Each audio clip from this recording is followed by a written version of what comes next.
네, 반갑습니다. 자, 오늘은 이제 전번에 말씀드렸던 그 내용 중에서 그 12연기하고 사성제를 어떻게 바라볼 거냐. 이런 이제 그 12연기 이야기는 많이 듣고 이렇게 이야기하고 있죠. 또 사성제도 우리가 흔하게 다루고 있습니다만은 실생활에서 사성제와 12연기를 어떻게 활용해서 내 삶에 도움이 되게 바라보느냐. 이제 그 얘기를 좀 해보겠습니다. 12연기를 얘기할 때는 보통 3세 양중인과 이렇게 얘기합니다. 자, 이제 그 이전에 연기송이 있어요. 연기송은 뭐냐면은 굉장히 간단한데 그 부처님은 이 연기송을 말씀하시면서 너무도 깊고 깊어서 아무리 설하려고 해도 이 지혜가 깊지 못한 이들은 알아듣지 못할 것이다 그랬거든요. 그게 뭐냐면은 차유고 피유.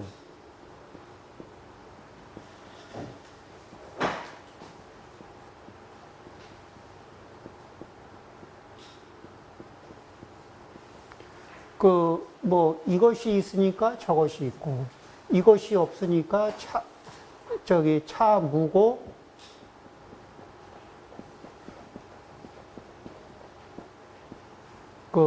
피무. 차 기고, 피 기. 별로 어렵지 않아요. 차 멸고, 피멸. 자, 이렇게 보면은 별로, 이게 있으니까 저게, 물리법칙 비슷해가지고 특별히 어렵지 않은 것 같은데, 부처님이, 왜 이거를 이게, 12연기 앞에 차유고 피유, 차무고 피무, 차기고 피기, 차멸고 피멸. 그리고 그러므로 무명을 연해서 행이 있고, 행을 연해서 식이 있고, 이런 식으로 쭉 설하거든요. 그런데 요거는 12연기도 이것에 의해서 해석이 되지만은, 요 연기송은 조금 다른 각도에서 그러니까 12연기를 해석하는 데만 들어가는 게 아니고, 12연기와 무관하게 이 세계를 그러니까 우리가 볼 수 없는 세계까지도 어떻게 바라보게 하는 키워드가 되는지 그 이야기를 이제 하겠습니다. 이것을 어느 차원에서 바라보느냐에 따라서 굉장히 다르기도 하지만, 물론 무명을 연해서 행이 있고, 행을 연해서 식이 있고, 이 과정도 이게 차유고 피유. 무명이 멸하면 행이 멸하고, 행이 멸하면 식이 멸하고, 이런 과정도 맞습니다. 또, 무명이 일어나면 행이 일어나고, 무명이 멸하면 행이 멸하고, 무명이 있으면 행이 있고, 무명이 없으면 행이 없고, 이런 과정도 맞고, 그 다음에 또 하나의 정말 어렵다고 말씀하신 거는 어떤 거냐면은, 이 업이 있으면 저 경계가 열리는 거예요. 이 업에 맞는 저 경계가 열려요. 그러면은 사람의 업을 가지고 있으면 사람의 경계가 열리고, 또 물고기의 업을 가지고 있으면 물고기의 경계가 열리고, 아귀의 업이 있으면 아귀의 경계가 열리고, 그러면은 그게 일수사견이라는 게 있어요. 일수사견이 뭐냐면 같은 물에 대한 인식, 업력의 차이 때문에 인식이 달라지는 4가지 특징이거든요. 사람은 물을 만나면 먹고 마시고 씻고, 이렇게 하죠. 뭐 이렇게 여러 가지 이제 조리도 하고 이런 걸 합니다. 자, 그런데 물고기는 물 속에서 살아요. 물고기가 물을 인식하는 건 새가 공기를 의식하는 거하고 거의 유사합니다. 그러죠? 물고기는 새들이 이 공기를 느끼는 것처럼 비슷하게 물 속에서 뜨고 가라앉고 그 속에서 숨 쉬고 이렇게 지내요. 그 다음에 아귀가 바라보면 이 물이 이게 왜 선지국으로 보인답니다. 선지물. 그러니까 빽빽한 이게 피덩어리로 보이는 거예요. 그러니까 접근이 안 돼요. 힘들어요. 천상의 업력으로 보면은 무엇으로 보이느냐? 천상의 업력으로 보면은 보석으로 보이는 거예요. 그러니까 천상의 존재는 이 같은 이렇게 저쪽에 물 많잖아요. 저 많은 물이 다 보석으로 보이면은 보석이 차고 넘치는 세상에 사는 거예요. 그 다음에 용의 업력으로는 바위를 못 봐. 그러니까 바위를 못 본다는 얘기는 바위를 그냥 쓱 지나가는 거예요. 바위가 느껴지질 않는답니다. 그러면은 어떻게 되느냐? 용은 바위 속에서 갑자기 쑥 튀어나왔다가 바위 속으로 쑥 하고 사라지는 거예요. 그래서 사람의 업력으로는 바위 앞에서 막히는 거예요. 그러면은, 자, 지옥에 사람의 업력이 있으면 사람의 경계가 열리고,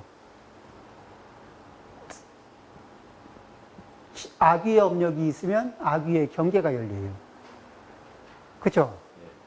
그런데 이거는 우리 보통 인식 경계를 넘어서죠. 그러니까 3계를 총망라해서 바라볼 수 있는 이렇게 이 안목이 아닌 자에게 이런 얘기를 해봐야 누가 알아먹지도 못하고 알아먹고 이해하지도 못하고 오히려 헛소리 한다는 소리나 할 것 같고, 그러니까 나만 피곤해질 것 같고, 그래서 차라리 설하지 않고 그만두는 게 낫겠다. 뭐 이런 이제 고민도 해보신 적이 있는 거죠.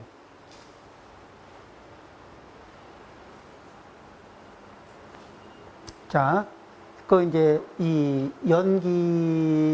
그러니까 경계가 높아지면 높아진 세계에서 나타나는 이렇게 업력이 더 정화되면은 정화될수록 나타나는 그런 경계가 있을 거 아닙니까? 그런 경계에 대한 얘기는 우리가 들어도 멍멍해요. 우리는 무엇이 가장 익숙하냐면 사람의 경계에서 전개되는 것. 사람의 업력으로 전개되는 것에 대해서는 비교적 이해하기가 쉬워요. 그런데 이 부처님 말씀 중에 보면은 사람의 경계에서 전개되는 거 말고도 그 사람보다 아래 차원에서 전개하는 그런 세계, 사람의 이 업력보다 더 청정하고 고상한 세계의 업력이 만드는 그런 세계들을, 이런 세계에 대한 얘기도 다양하게 얘기하시죠.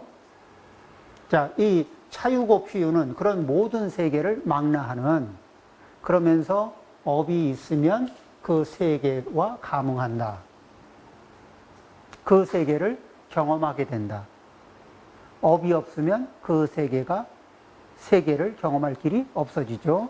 업이 일어나면 그 세계를 경험할 기회가 생겨나죠. 업이 소멸하면 그 세계를 경험할 일이 또 소멸되죠. 자, 그러면은, 그 세계를 경험하는 것을 뭐라고 얘기하냐면, 꿈을 꾼다, 이렇게 생각을 해보세요. 그 업이 있으면, 그 세계를 꿈을 꾸게 된다. 경험하게 된다.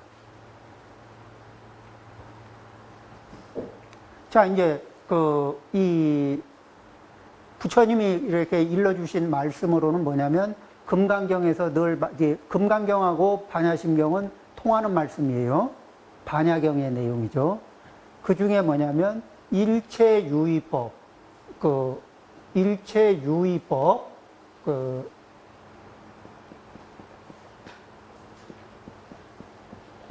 이 유의법이라고 하는 것은 뭐냐면은 그냥 우리가 현상적으로 보고 듣고 우리 경험하는 이게 모든 것들, 경험하는 주체와 그 경험 대상이 되는 모든 것을 다 포함해서 유의법이라고 합니다. 우리가 알 수 있는, 우리가 그러니까 인지하고 기록해서 말할 수 있는 것들 있죠. 그런 것들은 전부 다 유의법의 범위 안에 들어갑니다. 이 유의법 안에 들어있는 이 모든 거는 다 뭐와 같다고요? 꿈과 같다. 여몽한, 포영, 여로역, 여전, 응작, 여시관. 여러 개 중에서 꿈과 같다. 응작, 여시관. 이와 같이 관해야 한다. 그러니까 요렇게 관해야 한다. 그러면 이게 우리가 이제 지나온 세월을 이렇게 이게 지나온 세월을 돌이켜 보면은 어때요? 꿈하고 차이가 얼마나 있어요? 지나온 세월을 돌이켜 보면 꿈하고 얼마나 차이가 있어요? 차이 별로 없죠. 자, 그럼 현재를 자, 여기에서 현재점입니다. 과거와 미래, 과거와 미래를 빼고 현재라는 그 포인트를 찾으면은 얼마나 긴 시간을 찾아낼 수 있을 것 같아요.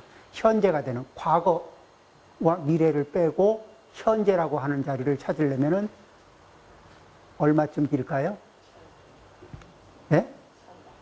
찰나. 이게 찰나라고 하기에도 찰나도 길 수가 있을 만큼 현재라는 자리는 거의 그러죠. 껐덕하면 과거 아니면 미래에 속하거든. 그래서 현재의 위치는 거의 유야, 무야, 이런 정도입니다. 그러죠. 그 다음에 과거는 꿈과 같고, 미래는 상상의 영역이죠. 근데 상상의 영역은 또한 꿈과 같지 않을까? 상상의 영역과 꿈과 얼마나 큰 차이가 있어요.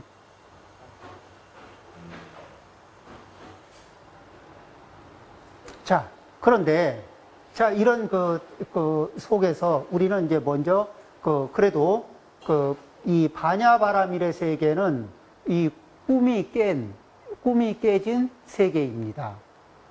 그러면은, 이 바냐바라밀의 세계가 아닌, 바냐바라밀다가 아닌, 아직 바냐바라밀다를 기반으로 하지 못한 이들은 어떤 상태냐? 꿈을 꾸고 있는 상태죠. 그러면은, 부처님은 완전하게 이게 바냐바라밀다를 바탕으로 하고 계시죠. 그러면 보살님은 각 유정. 그러죠? 보살님들은 각 유정, 각이기도 하고, 깨달음의 경계를 겸하고 있기도 하고, 그러면서 중생, 유정의 영역도 밟고 있어요. 그러니까 이 깬 상태이기도 하고, 그러면서 꿈을 밟고 있기도 하고. 우리도 왜 아침에 이렇게 잠은 분명히 깼지만 꿈의 여운하고 계속 이렇게 겹쳐 있는 그 순간 있죠. 그 순간에는 지난밤에 꿨던 꿈이 다 생각나요. 잠은 깼지만 지난밤에 꿨던 꿈이 다 생각나거든. 그런데 머리 털고 일어나서 세수 한번 하고 나면 기억났던 꿈이 어디로 갔는지 모르겠어. 그렇죠. 깨어난 상태에서 보면은 그게 날아갑니다. 자, 그런데 그거는 이제 조그만 꿈이고, 큰 꿈의 영역에서는 우리가 이제 이쪽에서는 어떻게 생각하냐면은, 자, 이거를 어떻게 생각하냐면은 깨어있는 상태와 여기를 꿈이라고 보잖아요. 자, 이게 우리가 꿈 속에서 나도 있고, 남도 있고, 산도 있고, 들도 있고, 산하대지도 있고, 자연 경관도 있고, 우린 꿈속에서 그거 다 꿔요. 그리고 그 속에서, 그 꿈에서 만난 그것들이, 꿈에서, 꿈 깨고 보니까, 깨고 보면 꿈이구나 하지만, 꿈속에서는 그걸 꿈이라고 생각하나요? 현실이라고 생각하나요? 현실이죠. 자, 그 속에서 나도 있죠. 이 나가, 깨고 나면은 이 나가, 진짜 나예요? 아니면 이건 허상이에요? 허상이죠. 근데 꿈을 꾸는 순간에 이거는 허상인가, 진짜인가? 진짜. 꿈속에서는 이 내가 아주 라이브하게 진짜죠. 예, 호랑이 쫓아오면 도망가야 돼요. 자, 그런데 이 입장에서 바라보면 호랑이 쫓아온다고 도망가는 거는 깨어난 입장에서 생각해보면 호랑이 쫓아온다고 도망가는 거는 그 다음에 자, 꿈속에서 이 꿈속에서 나도 있고 남도 있고 얘가 원수예요. 그래서 내가 원수를 막 갚아. 그러면서 그 소가리하고 이게 피칠갑하고 난리가 났거든. 그러죠? 그런데 그래가지고 심각하게 그 먼 일을 치르고 있는데 이 입장에서 딱 바라보면 어때요? 이게 할 일을 하는 건가요? 헛짓하고 있는 건가?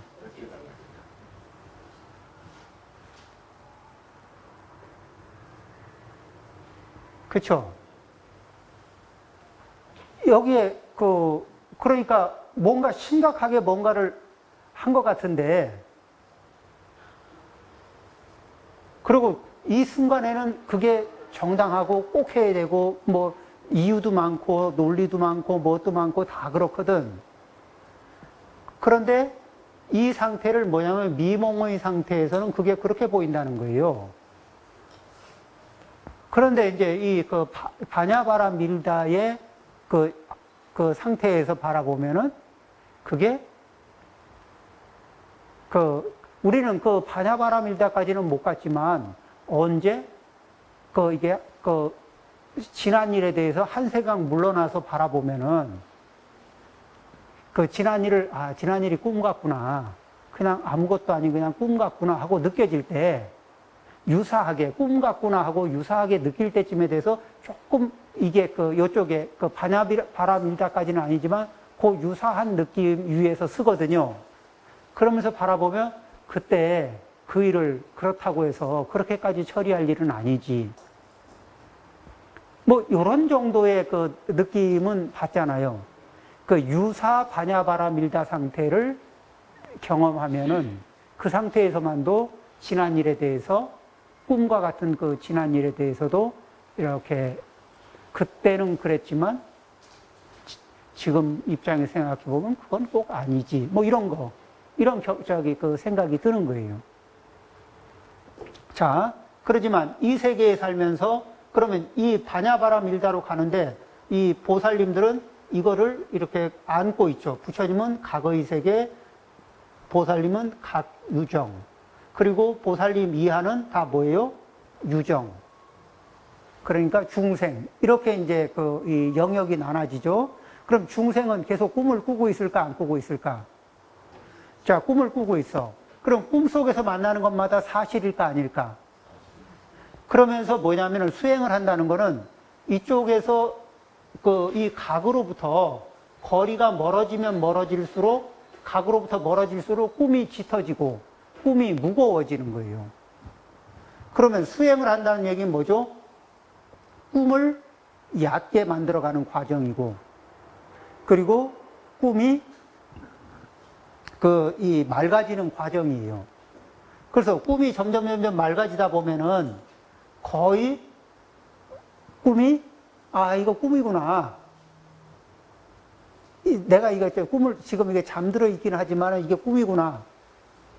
잠들어 있고 그런 상태도 자면서도 내가 이게 잠들어 있다는 것도 알아차리고 이게 앞에 어른어른 하는 게 이 꿈이구나 하고 이걸 알아차리는 그런 경험도 어쩌다 한 번씩 있죠.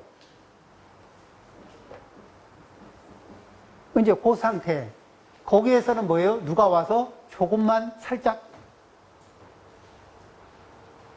시절 인연이 탁 도래해서 누가 탁 건드려만 줘도 화닥닥 깨어나는 거 아니에요. 자, 이제 이쪽에 술에 취해가지고 떡이 돼 있는 상태라면은 흔들어도 뭐 해도 꼼짝도 안 하죠. 그래서 요 근처에, 요런 근처에 이렇게 와서 얼쩡얼쩡 하다가 어떤 분은 누가 경을 읽는 소리 한마디 듣고 거기서 이렇게 생각이 탁 열려버리는 분도 있었어요. 그분들은 어디에 요 근처 어디에서 이렇게 굉장히 꿈이 얕은 영역에서 머물고 있었던 거죠.